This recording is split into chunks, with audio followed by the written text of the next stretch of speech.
I've had a lot of people ask me what I think, or more specifically what I know about the NASCAR track that is being proposed south of Branson. It's been a topic of conversation in the community for the past probably 6 or 8 months, and it's gotten some serious press in the past few days.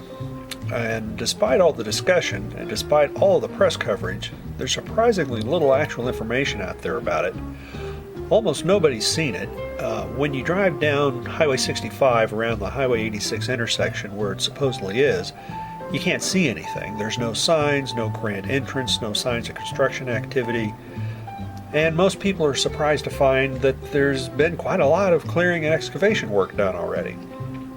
It seems that whenever I get into a discussion about this project with anybody, in the course of the discussion of the various details and the implication of the various technical details, people are surprised that I've flown over and taken some snapshots. And of course everybody wants to see the photos and the video, which always takes a bunch of time. So I thought I would experiment with some video editing and put this up on YouTube to see how it works. One afternoon, Jerry and I had a few minutes to kill at the end of the day, so we went up for about 20 minutes in the late afternoon and shot some video and took some still shots. This video is being posted in early July, but the date stamp of most of these files is May 6th, or a little over 2 months ago. I've not flown over it since these were taken, so I don't know what is happening on the property right now. The first scene we're looking at is the Top of the Rock golf course. It looks like there's a substantial reconstruction project going on that property. The freeway along the bottom of the screen is US 65. We're looking west from the Fruit Farm Road Country Farm Estates sort of area. The road squiggling up the screen over to the right is Graham Clark Road leading into Clevenger Cove, and you can see Table Rock Lake in the background. Changing the lens to a wider angle of view and panning to the left, you can see Big Cedar and Oakmont, and there isn't much to see from the air of those developments, but there you can see the Highway 86 intersection. We're looking pretty much due south now, and you can see the project over to the left. Country Farm Estates is in the lower left corner of the screen, and you can see the Branson Airport on the left edge of the screen kind of popping in and out a little bit as we bounce around. Here's another view of where the racetrack property sits relative to the airport, and it shows the countryside between the highway, the racetrack, and the airport, although the racetrack area is not real visible at this point. Here we are looking at the southern edge of the current racetrack property, or its southwest corner where the current entrance is. Just off of the entrance to the project is an area that looks like it's being actively quarried.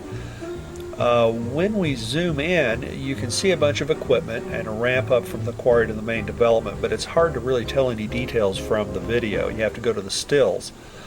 Looking at the stills, you can tell it doesn't really translate to video very well though, but we can tell a few things. These are a few shots from the south showing the entrance to the development next to the quarry. As you can see, you get to it at the southern end of the east outer roadway off of US 65, south of the Highway 86 interchange. The smaller quarry to the left is an old clay borrow pit that belongs to somebody else. That's the one that ignorant jury gave so much money to when they widened the highway. On some of these photos, I've adjusted the contrast and the color balance to bring out some of the important details and played with the infrared a little bit. Doing this, you can differentiate between different types of foliage types, which I guess is important when you're doing agricultural or if you're looking for marijuana or something. But the importance here is you can differentiate between soil and rock types from the air, which is really of interest here. Zooming in, we can make a few measurements and calculations and estimate how much has been extracted in these pit areas. And there's some interesting conclusions there. Here we can see a crusher, a screen set with its conveyors and stuff, and I'm guessing that's a portable plant of some sort, and what appears to be a sized product storage area, several piles, but we don't see dust tailings out of the entrance that would indicate that product is being transported off the site. It would appear that most everything in this quarry operation is being used on this property. Further in on the site, we can see the areas that are being excavated and make some rough calculations here, and we can see differing soil types. He's stripped overburden and gotten into rock here, as you can see. And we can see where a lot of it is going and tell to some extent what product went where and draw a few conclusions here and there about that. Okay, this photo is a vertical photo taken from probably 10,000 feet and is rotated to sidereal north. Here we have superimposed a rough outline of what the assessor has mapped as their property. In the upper right is the railroad. Here's the northwestern edge of the airport. In the upper left corner is the Top of the Rock golf course, or Grand Clark's old ranch, if you know where that is. In the lower left is the Highway 86 entrance to Big Cedar, and across the highway from that is the old Oakmont golf course, which is, of course, was recently repossessed.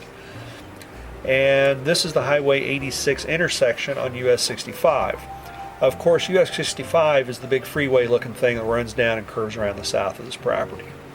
As you can see, the only entrances to the property that appear to be currently owned by them is at the southwest corner, next to the quarry at the current end of the outer roadway.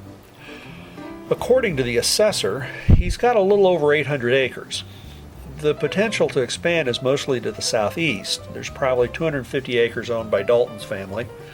Esevo has another probably 120 acres right next to that. And then, of course, there's Hugh Upton's property. It's 300 and something, I don't remember what. And out that way, a little farther to the southeast is another 90 or 100 acres that Esevo has.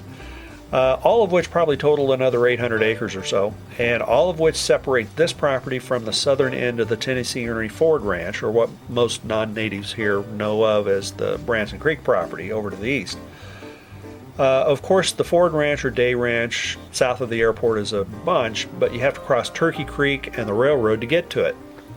There are several owners between them and the highway, and of course a whole neighborhood on Fruit Farm Road and Country Farm to the north, all with a whole bunch of pesky little homeowners that they're going to have to deal with. But like I said, these were all shot a couple of months ago, and I don't know what's been done since or what's happening now. But as of a couple of months ago, there was a significant amount of activity.